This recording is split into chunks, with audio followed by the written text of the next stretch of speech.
Hello बच्चों, आज की क्लास में हम एनसीईआरटी मैथमेटिक्स क्लास 10th का पहला चैप्टर रियल नंबर्स उसके बारे में डिस्कस करने वाले हैं। रियल नंबर्स क्या होते हैं? देखिए, रैशनल नंबर और इरेशनल नंबर्स का कॉम्बिनेशन होता है हमारा रियल नंबर। इरेशनल नंबर जो हमारे होते हैं वो क्लासीफाई होते हैं 1 2 3 4, यानी कि नेचुरल नंबर हो सकते हैं, होल नंबर हो सकते हैं, इंटीजर हो सकते हैं, फ्रैक्शन एंड डेसिमल भी हो सकते हैं। ये हमारे सारे कैसे नंबर्स हैं? रैशनल नंबर हैं। रैशनल नंबर को हम पी बाई क्यू के फॉर्म में लिख सकते हैं। ये टर्मिनेटिंग होते हैं और ये नॉन टर्मिनेटिंग भी होते हैं, लेकिन जब नॉन टर्मिनेटिंग होंगे तो ये रिपीटिंग होंगे। बात करते हैं इरेशनल नंबर की, तो इरेशनल नंबर्स ऐसे नंबर्स होते हैं जिनको हम पी बाई क्यू के फॉर्म में नहीं लिख सकते हैं, और ये हमारे कैसे नॉन टर्मिनेटिंग नॉन रिपीटिंग होते हैं। तो ये हमारा रियल नंबर्स का छोटा सा इंट्रोडक्शन था। अब हम डिस्कस करने वाले हैं आज की क्लास में अपनी पहली एक्सरसाइज रियल नंबर की 1.1। तो इसका एक ही क्वेश्चन हम डिटेल में डिस्कस करेंगे। तो पहला क्वेश्चन है अपना, express each number as a product of its prime factors. तो यहाँ पर ये नंबर्स हैं, इनका हमको प्राइम फैक्टराइजेशन करना है, यानी इसके फैक्टर निकालने हैं। 140 का निकालेंगे फैक्टराइजेशन। तो हमारे पास है 140, यानी कि 140 को हम यूँ लिखते हैं, और उसके बाद हम यहाँ पे करेंगे इसका प्राइम फैक्टराइजेशन। तो सबसे पहले इसको 2 से डिवाइड करते हैं, तो 2 का टेबल पढ़ते हैं, 14 आ जाए, 2 7 जा 14, और ये 0 सेम ऐसे नीचे नोट डाउन कर देंगे। ये 2 से डिविजिबल हो गया, जिसके लास्ट में 0 होता है वो हमेशा 2 से डिविजिबल होता है, ठीक है। तो यहाँ पर हम अगेन 2 से डिवाइड करेंगे, तो इसको करेंगे 2 3 जा 6, और यहाँ पे कैरी चला जाएगा 2 5 जा 10। अब लास्ट में 5 आ रहा है, तो इसको हम 5 से ही डिवाइड करेंगे, 5 7 जा 35, और लास्ट में 7 आ गया, तो 7 सिर्फ 7 से ही जाएगा। बस ये हो गए इसके फैक्टर्स। इसको हम लिख लेते हैं। 140 के फैक्टर्स हैं हमारे कौन से? 2 इंटू 2 इंटू 5 इंटू 7। तो ये हमारा 140 का क्या हो गया? फैक्टराइजेशन हो गया। 156 का फैक्टराइजेशन करेंगे, 156। तो इसका फैक्टराइजेशन करते हैं। चलिए, लास्ट में 6 है, इसका मतलब ये 2 से डिविजिबल होगा, तो हम 2 से करेंगे। 2 7 जा 14, यहाँ से कैरी चला गया, 2 8 जा 16। अगर हम 2 से करेंगे, 2 3 जा 6, 2 9 जा 18। अब लास्ट में 9 आ गया, इसका मतलब ये 3 से डिविजिबल होगा, तो 3 से करेंगे, 3 1 जा 3, 3 3 जा 9। अब 13 आ गया, तो 13 हमारा जो है वो सिर्फ 13 से ही डिविजिबल होगा। ये फैक्टर्स आ गए हमारे 156 के। तो इसको हम लिख लेंगे 2 इंटू 2 इंटू 3 इंटू 13। ये हमारे फैक्टर्स हो गए 156 के। थर्ड पार्ट है हमारा 3825, काफ़ी बड़ा नंबर है, इसके हमको फैक्टराइजेशन करने हैं। इसे यहाँ पर देख रहे हैं आप, लास्ट में 5 है, तो लास्ट में 5 है, तो इसका मतलब ये 5 से ही डिविजिबल होगा। लास्ट में देख रहे हैं यहाँ पे 5 है, तो ये 5 से डिविजिबल हो जाएगा, इसका मतलब 5, और यहाँ पे डिवाइड करते हैं, 5 7 जा 35 होगा, यहाँ पे 35, कैरी चला जाएगा 3, तो 5 6 जा 30, 2 आ गया, 5 6 जा 5 जा 25, तो ये डिविजिबल हो गया। लास्ट में फिर 5 आ रहा है, अगेन 5 से डिविजिबल होगा ये, 5 1 जा 5, 2 बचा कैरी, यहाँ पे 5 5 जा 25, अगेन 1 बचा, 5 3 जा 15। लास्ट में 3 आ गया, यहाँ 5 15 आ गया, इसका मतलब ये 3 से डिविजिबल होगा, तो 3 5 जा 15, 3 1 जा 3। लास्ट में 51 आ गया, किसके टेबल में आपका 51 आता है? वैसे तो 3 के टेबल में भी आ जाएगा, 3 1 जा 3, 2 बचा, तो 3 7 जा 21। अब 17 1 जा 17, ये सिर्फ 17 से ही डिविजिबल होगा। तो यहाँ पे इसके फैक्टर्स आ गए, 5 इंटू 5 इंटू 3 इंटू 3 इंटू 17। ये फैक्टर्स हमारे निकल के आ गए हैं 3825 के। फोर्थ पार्ट है हमारा 5005, इसके फैक्टर्स निकालते हैं। लास्ट में 5 है, इसका मतलब ये 5 से ही डिविजिबल होगा, तो हम यहाँ 5 से करेंगे, तो 1 आएगा, 0 आएगा, 0 आएगा, 1 आएगा। अब यहाँ पे इतना आ चुका। अब हम इसको डिवाइड करेंगे 11 से, 11 9 जा 99, तो 11 9 जा चला जाएगा 99, तो 100 में 99 गया, कैरी 1 आ गया, यहाँ पे 11 1 जा 11, तो ये 11 से डिविजिबल हो गया। अब बचा है 91, ये किससे डिविजिबल होगा? वैसे हमारा ये डिविजिबल हो जाएगा 13 के टेबल में आता है, 13 7 जा 91, और फिर 7 को 7 से डिविजिबल कर देंगे, तो आ जाएगा हमारा 1। तो ये इसके हमने यहाँ पर फैक्टर निकाल लिए हैं। तो यहाँ पर ये हमारा कितना हो गया? 5 इंटू 7 इंटू 11 इंटू 13। ये इसके फैक्टर्स हो गए 5005 के। क्वेश्चन नंबर 5 में नंबर जो है 7429, इसका फैक्टराइजेशन करना है, और ये नंबर जो है अपना काफ़ी बड़ा है, तो 7429 इसको डिविजिबल करेंगे, तो ये नंबर आपका 17 से डिविजिबल हो जाएगा। 17 से आप डिवाइड करेंगे तो हो जाएगा 17 4 जा हो जाएगा 68 हो जाएगा, तो 4 टाइम्स चला जाएगा, 17 4 जा, फिर 50 कैरी आया इधर गया, तो 14 3 जा 51, तो 51 का कैरी जाएगा, 199 बचेगा। इसका मतलब फिर कितना 17 यानी 17 7 जा होता है ना, 7 जा 4 7 जा ठीक 77 जा 119। तो यहाँ पर ये इससे डिविजिबल हो जाएगा। अब यहाँ पर हम बात करते हैं फिर अब किससे डिविजिबल होगा, तो ये 17 के बाद अब देखते हैं कोई नंबर 3 से भी नहीं होगा, 5 7 से भी नहीं होगा। ये अगेन अपना डिविजिबल हो जाएगा नंबर 19 से ट्राई कर सकते हैं हम लोग। 19 2 जा ठीक है, 19 2 जा और 19 फिर 3 जा, यस ये 19 से डिविजिबल हो जाएगा। और फिर 23 जो है अपने आप में 23 से डिविजिबल हो जाएगा। तो ये नंबर थोड़ा सा मुश्किल था क्योंकि थोड़ा सा बड़ा था, तो इसका फैक्टराइजेशन हमने भी निकाल लिया है। तो ये आ गया आपका 17 इंटू 19 इंटू 23। एक लौता ऐसा क्वेश्चन है जिसको थोड़ा सा ध्यान रखना है आपको, बस बाकी सारे तो बड़े इजी थे। तो आई थिंक ये वाला भी फैक्टराइजेशन आपको समझ में आ गया होगा। अब पहला क्वेश्चन अपना कंप्लीट हो गया बच्चों। अब करते हैं हम सेकंड क्वेश्चन। सेकंड क्वेश्चन में क्या करना है, find the LCM and HCF of the following pairs of integers and verify that LCM into HCF into product of the two numbers. यहाँ पर हमको एलसीएम फाइंड करना है, एचसीएफ फाइंड करना है और उसके बाद ये वेरीफाई करना है कि एलसीएम एचसीएफ का जो प्रोडक्ट होता है वो टू नंबर्स के इक्वल होता है। ठीक है, तो चलिए सबसे पहले हम फाइंड करते हैं एलसीएम। तो 26 है, इसका करेंगे हम प्राइम फैक्टराइजेशन। तो यहाँ पर 26 और 91 का हम करेंगे प्राइम फैक्टराइजेशन।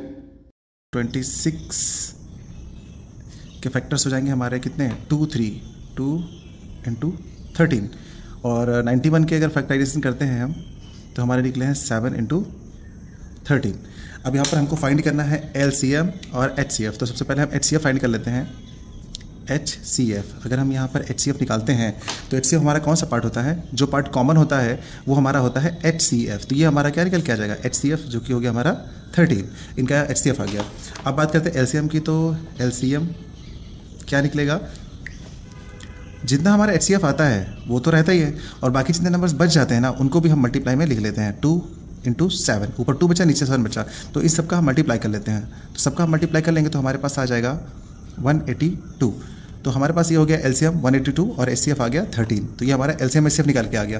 बट अब अभी हमको करना है क्या है, वेरिफिकेशन। यहाँ पर वेरिफिकेशन करना है हमको। तो वेरिफिकेशन में हमने क्या किया कि एलसीएम की वैल्यू पुट कर दी है, एचसीएफ की वैल्यू पुट कर दी है और उसके बाद हमने प्रोडक्ट ऑफ टू नंबर्स लिखा है ना। तो यहाँ पर दो नंबर हमारे कौन से हैं, 26 है 91 है, तो हमने इनको पुट कर दिया है। उसके बाद हमने क्या किया, इन दोनों को प्रोडक्ट किया तो इतना आ गया, एलसीएम एचसीएफ को मल्टीप्लाई किया तब हमारा इतना आ गया। ध्यान से देखिए तो दोनों वैल्यूज क्या है, सेम है। सेम है इसका मतलब एलएचएस और आरएचएस आपको क्या हो गया, सेम हो गया। सेम होने की वजह से क्या हो गया, वेरिफिकेशन इसका हो गया कि प्रूव हो गया कि ये दोनों क्या है, सेम है। सेकेंड पार्ट है अपना 510 एंड 92, इनका हमको निकालना है फैक्टराइजेशन। तो इसका मतलब पहले फैक्टर करते हैं। 510 का करते हैं तो क्या आएगा, देखिए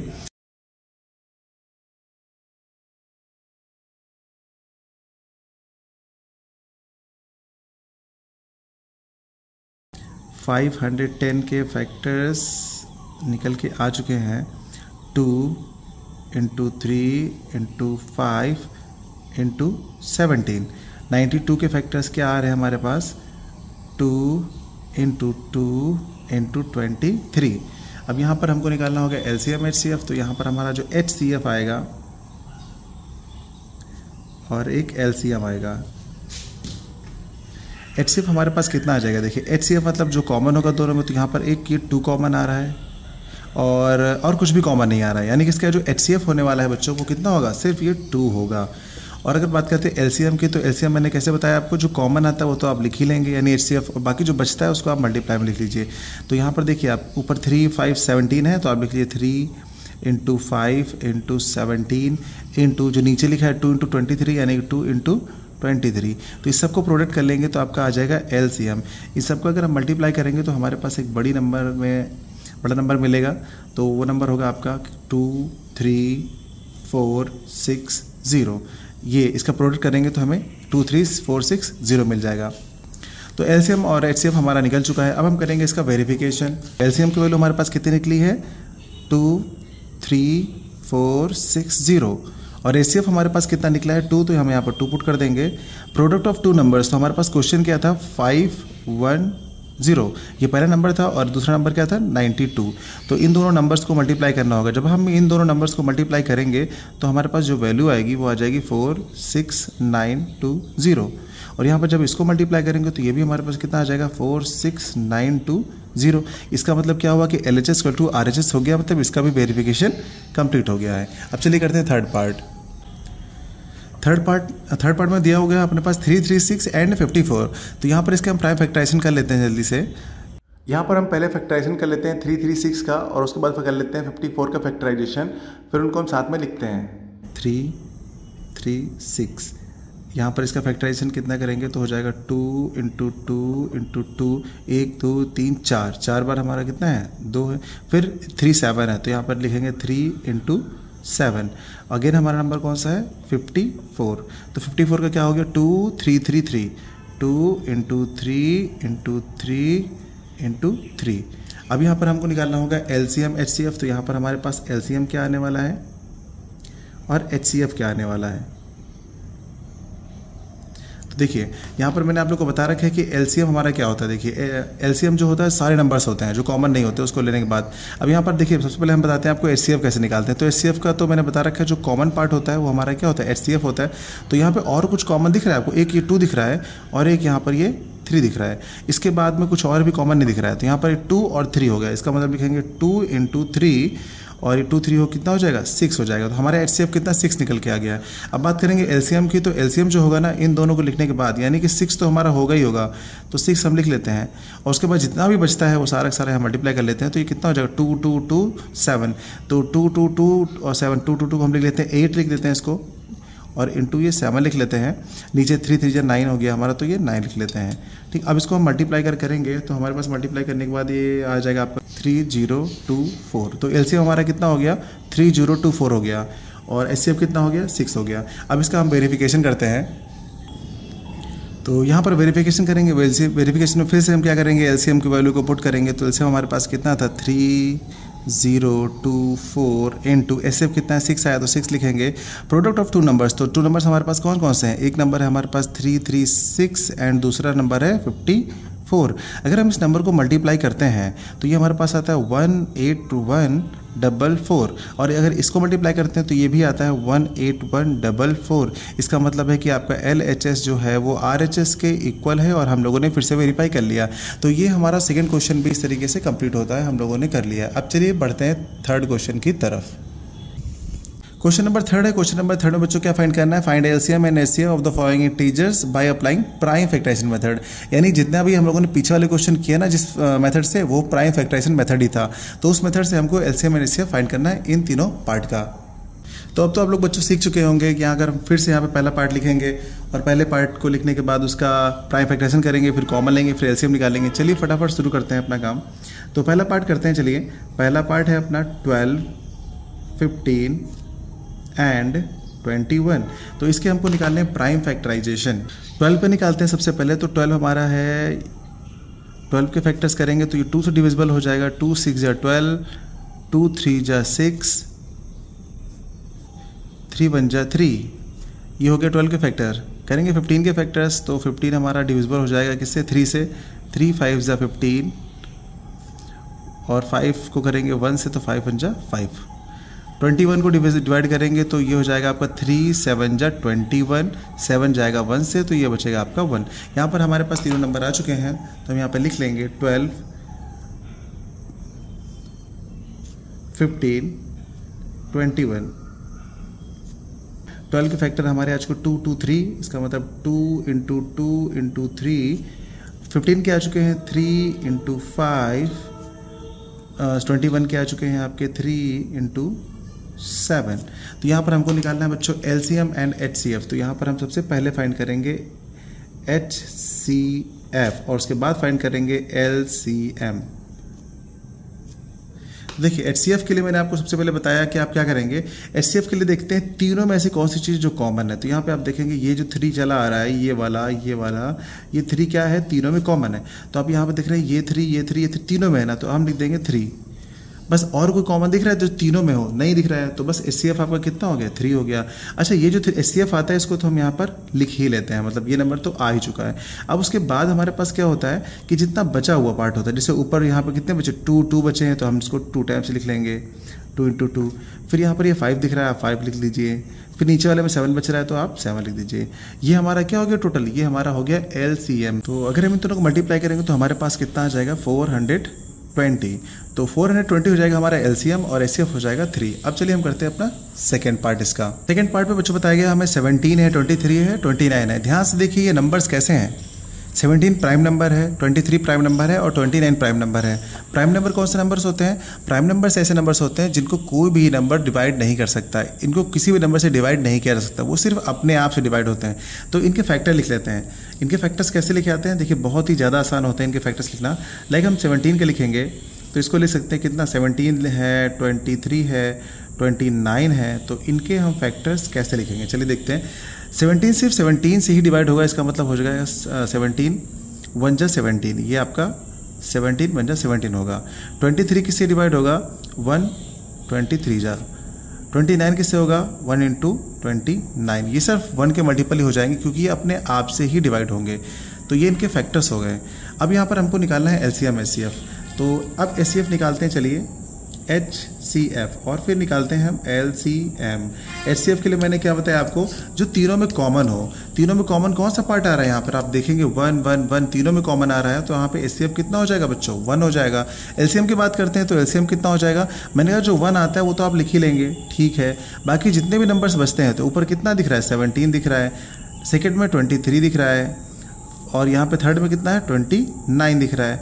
अब इन सबको आप मल्टीप्लाई कर लेंगे तो 1 से तो कोई फर्क पड़ने वाला नहीं इसमें, बाकी तीनों नंबर का हम करेंगे मल्टीप्लाई। तो जब आप इसको मल्टीप्लाई करेंगे तो ये एक बड़ा नंबर मिलने वाला है आपको।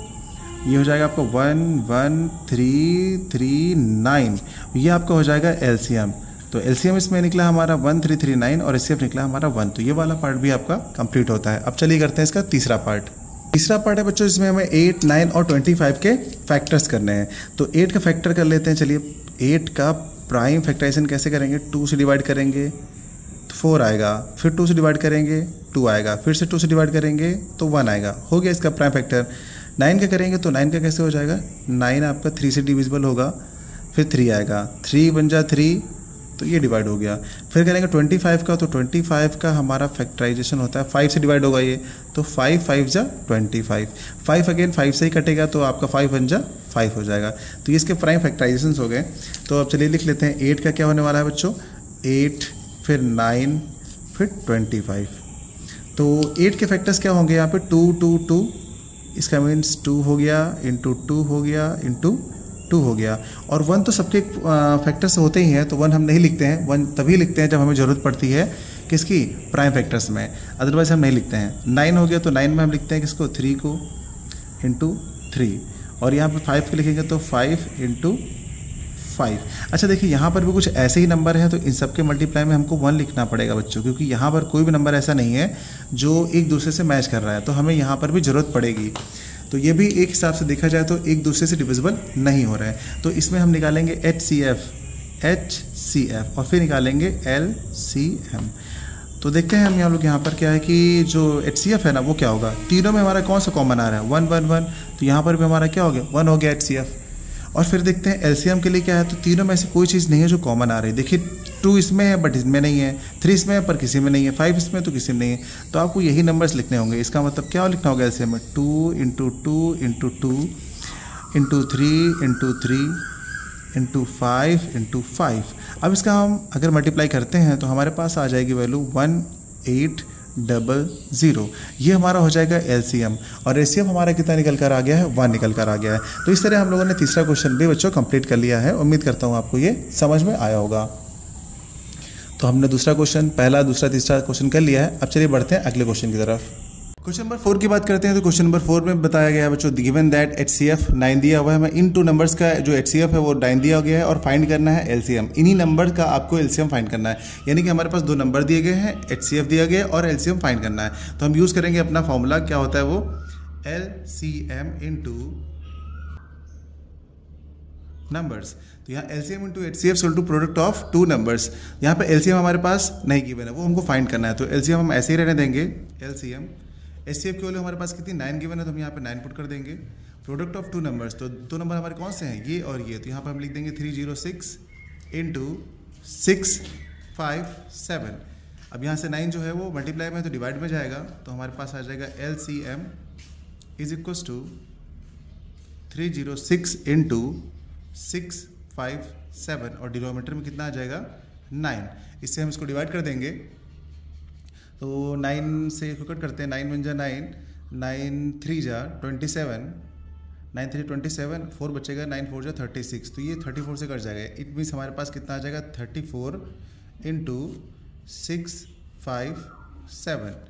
और अब हमें इसको मल्टीप्लाई कर लेना होगा, तो यहाँ पर हमारे पास आ जाएगा LCM इज इक्वल्स टू, इसको हम मल्टीप्लाई करेंगे तो आ जाएगा हमारा 2 2 3 3 8। तो ये हमारा फाइनल क्या होगा LCM, यही हमारा फाइनल आंसर होगा। तो ये क्वेश्चन हमारा कंप्लीट होता है बच्चों। अब करते हैं अगला क्वेश्चन, क्वेश्चन नंबर 5। तो क्वेश्चन नंबर 5 में क्या बताया गया है, check whether 6n can end with the digit 0 for any natural number n। तो हमें ये चेक करना है क्या 6n की जो पावर लगी हुई है, यानी 6 होता है या 6 की पावर 2 लगा दो तो 6 स्क्वायर यानी 36 होगा, यानी 6 का जितना भी मल्टीपल्स आता रहेगा क्या उसके लास्ट में कभी 0 आ सकता है, ये पूछा गया क्वेश्चन हमसे। तो यहाँ पर देखिए सबसे पहले आपको ये पता होना चाहिए 0 हमेशा उन नंबर के लास्ट में आएगा जिनके फैक्टर में 2 एंड 5 जरूर होगा, यानी किसी भी नंबर का आप फैक्टर करते हैं अगर उसके फैक्टर में 2 एंड 5 दोनों साथ में आ रहा है, ऐसा नहीं कि सिर्फ 2 आ जाए तब 0 आ जाएगा, नहीं, सिर्फ 5 आ जाए तब 0 आ जाए, नहीं, 2 एंड 5 आना बहुत जरूरी है। अगर ये 2 एंड 5 दोनों आ जाते हैं किसी भी नंबर के फैक्टर में तो हमेशा उसके लास्ट डिजिट में 0 आ जाएगा, अदरवाइज नहीं आ जाएगा। चलिए करते हैं इस क्वेश्चन को कि कैसे होगा इसका आंसर। अगर कोई भी नंबर हमारा 0 से मतलब एंड होगा तो क्या होगा, it should be divisible by 10 और 2 एंड 5, यानी कि वो हमेशा किसी डिविजिबल होना चाहिए 2 या फिर 2 एंड 5। यहाँ पर हम देख रहे हैं कि if any number ends with the digit 0, अगर कोई भी नंबर आपका 0 से एंड होता है तो it should be divisible by 10 और 2 एंड 5। 10 से करिए या फिर 2 एंड 5 से करिए, बात तो एक ही है क्योंकि 2 एंड 5 जो है इनको मल्टीप्लाई करोगे तो 10 ही आएगा। तो अब यहाँ पे क्या करेंगे, इसका करेंगे हम प्राइम फैक्टराइजेशन। यहाँ पर 6 का प्राइम फैक्टराइजेशन करते हैं तो क्या हो जाएगा, अगर 6n की बात करते हैं तो इसको हम करेंगे 2 इंटू 3 और होल की पावर कितनी लगेगी, n लगेगी। और अगर इसको हम एक्सपेंड करते हैं तो कितना हो जाएगा, इसकी पावर्स खोलते हैं तो 2 की पावर n एंड 3 की पावर n आ जाएगा। तो यहाँ पर आप देख पा रहे हैं, तो हमने प्राइम फैक्टराइजेशन निकाली 6n का, 2 इंटू 3 6 का फैक्टर होता है, n पावर थी, तो जब ब्रैकेट खोलेंगे तो पावर इनके ऊपर आ जाएगा। यहाँ पर हम देख रहे हैं कि अगर हमारे पास 2 और 3 दिख रहा है तो पर यहाँ पर 5 तो दिख नहीं रहा है, तो इससे हमको क्या पता चल रहा है कि यहाँ पर 5 नहीं है इसके प्राइम फैक्टराइजेशन में। तो हमने यहाँ पे लिख लिया it can be observe that 5 is not in the prime factorisation of 6n, क्योंकि यहाँ पे दिख नहीं रहा तो हमने उस चीज़ को भी लिख लिया। यहाँ पर हमने देखा है कि 6n में हमारा फैक्टर नहीं आ रहा है तो इसलिए ये 5 से डिविजिबल नहीं होगा। तो यहाँ पर therefore 6n can not and with the digit 0 for any natural number n। जब इसमें 5 ही नहीं आ रहा है तो वो कभी भी उससे डिविजिबल नहीं होगा। समझना तो बहुत आसान है देखिए बच्चों, लेकिन लिखने के लिए आपको इतना लिखना पड़ेगा। इसके फुल मार्क्स अगर चाहिए आपको, ये 2 और 3 मार्क्स में क्वेश्चन आता है, तो अगर आपको इतने मार्क्स का नंबर चाहिए पूरे तो आपको ये पूरा लिखना पड़ेगा। क्वेश्चन नंबर 6 में अब हमें बताया गया कि explain why this number and this number are composite number. तो इस क्वेश्चन को सॉल्व करने के लिए सबसे पहले हमको ये जानना पड़ेगा कि आखिर प्राइम नंबर और कॉम्पोजिट नंबर्स होते क्या हैं। तो चलिए समझते हैं इनको। तो यहाँ पर देख रहे हैं आप प्राइम नंबर और कॉम्पोजिट नंबर हमने लिख लिया है। तो प्राइम नंबर्स क्या होते हैं, prime numbers can be divided by 1 and only itself, यानी ऐसे नंबर जो सिर्फ अपने आप से और 1 से डिविजिबल होते हैं वो प्राइम नंबर होते हैं। लेकिन कॉम्पोजिट नंबर ऐसे नंबर्स होते हैं जो क्या 1 से और अपने आप से डिवाइड होने के साथ साथ वो किसी और नंबर से भी डिवाइड होते हैं। इसका हम सिंपल फॉर्म में कह सकते हैं कि कॉम्पोजिट नंबर्स वो नंबर्स होते हैं जिनके फैक्टर मोर देन 2 होते हैं। 2 से ज़्यादा जिन नंबर्स के फैक्टर होते हैं वो हमारे कैसे नंबर होते हैं, कॉम्पोजिट नंबर्स होते हैं। तो चलिए अब इसको देखते हैं क्या ये दोनों नंबर हमारे कॉम्पोजिट नंबर हैं। तो इन दोनों क्वेश्चंस में जो हमारे पास दिया गया है, तो पहला पार्ट हमारा ये है 7 इंटू 11 इंटू 13 प्लस 13। तो इसको हमें सॉल्व करना होगा, उसके बाद हमें पता लगाना होगा कि क्या ये कॉम्पोजिट नंबर है। तो यहाँ पर देखिए आप, यहाँ पर भी 13 है और यहाँ पर भी 13 है। तो सबसे पहले हम इसको कॉमन ले लेते हैं। तो अगर हम 13 को कॉमन ले लेते हैं तो अंदर हमारा क्या बचता है 7 इंटू 11, इसका मतलब 77 बचेगा और प्लस यहाँ पर 1 बचेगा क्योंकि 13 हमने कॉमन ले लिया है। तो अब यहाँ पर हमारे पास क्या है 13 तो ऐसे ही रहा और प्लस यहाँ पे 77 प्लस 1 कितना हो जाएगा 78 हो जाएगा। अच्छा ठीक है, तो 13 तो हमारा एक प्राइम नंबर है क्योंकि 13 किसी से डिवाइड नहीं होता है, ये सिर्फ 13 से डिवाइड होगा या फिर 1 से डिवाइड होगा। तो ये अपना एक प्राइम नंबर है 13। बट 77 की अगर बात करते हैं तो 77 हमारा 2 से भी डिविजिबल हो जा रहा है। अगर ये 2 से डिविजिबल भी हो जा रहा है तो यहाँ पर हम इसको लिख सकते हैं क्या 13 इंटू, अब इसको हम 2 से भी डिवाइड कर सकते हैं। लाइक अगर हम 2 से डिवाइड करें तो कितना हो जाएगा 2 3 जा 6, 2 9 जा 8 इतना, और इसको हम 2 से मल्टीप्लाई करके ऐसे ले सकते हैं।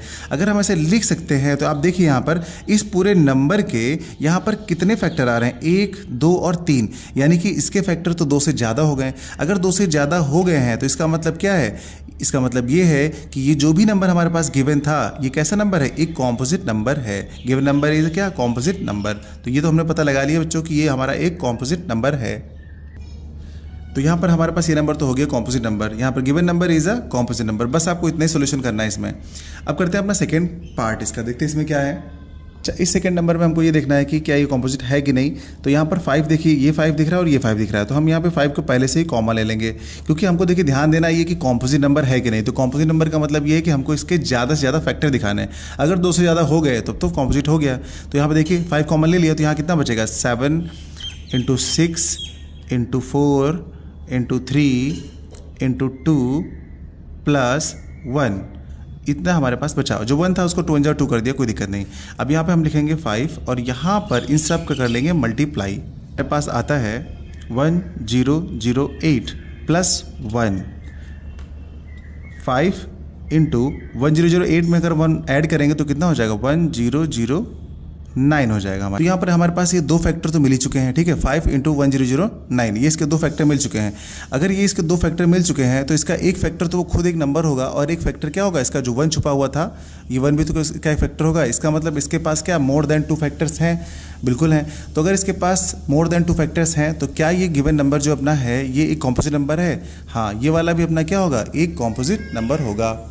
तो हम यहाँ पे लिख लेंगे 5 and 1009 are factors of given number. So given number is a composite number. So given number is a composite number. आपको इतना लिखना पड़ेगा। तो बच्चों क्वेश्चन नंबर 7 है अपना, इस एक्सरसाइज का लास्ट क्वेश्चन है। तो इसमें क्या बता रखा है, देखिए यहाँ पर बता रखा है एक सर्कुलर पाथ है। यहाँ पर हमारे पास पाथ कैसा है, एक सर्कुलर पाथ है। तो हम एक सर्कल बना लेते हैं, ये हमारे पास सर्कुलर पाथ है। उसमें ये बता रखा है कि एक पॉइंट है जो कॉमन पॉइंट है, यहीं से क्या होता है, यहीं से सोनिया और रवि 2 लोग हैं जो यहाँ पर ये मूव करेंगे। तो यहाँ पर जब सोनिया है उसको राउंड लगाने में टोटल कितना टाइम लगता है, ये दे रखा है, और रवि जो है उसको टोटल टाइम कितना लगता है वो दे रखा गया है, ठीक है। तो सोनिया को लगता है 18 मिनट, सोनिया को कितना लगता है, 18 मिनट लगता है कवर करने में, और रवि को लगता है 12 मिनट। यानी कि रवि की स्पीड कैसी है, रवि की स्पीड तेज़ है, यानी फास्ट है, तभी तो वो जल्दी कवर कर लेता है पूरा राउंड। और यहाँ जहाँ से स्टार्टिंग पॉइंट है ना, वहीं से एंड भी होना चाहिए। तो अब यहाँ पर इसके लिए हमको फाइंड करके क्या करना होगा, LCM फाइंड करना होगा, कि LCM निकालेंगे कि भाई कितने टाइम के बाद ये लोग एक दूसरे से मिलेंगे। बस यही हमसे पूछा गया है। तो चलिए इसको सॉल्व करते हैं। वो कॉमन टाइम ही LCM होगा। अब हम फाइंड कर लेते हैं LCM 12 and 18 का। तो 12 and 18 का LCM ही बताएगा कि ये लोग कितने टाइम के बाद मिलेंगे। तो वही हमारा आंसर होगा, 36 मिनट के बाद ये लोग आपस में मिलेंगे। तो हम यहाँ पर कह देंगे कि Sonia and Ravi will meet again at the starting point after 36 minute. ये हमारा फाइनल आंसर होगा। तो हमारी ये एक्सरसाइज बच्चों कंप्लीट होती है, और हम लोगों ने सारे क्वेश्चंस कर लिए हैं। अगर किसी क्वेश्चन में आपको डाउट होता है तो हमें कमेंट कीजिएगा, हम उसको फिर से सोल्यूशन आपको बताएंगे। तो मिलते हैं अगली एक्सरसाइज में, जब तक आप इसकी प्रैक्टिस करते रहिएगा बच्चों।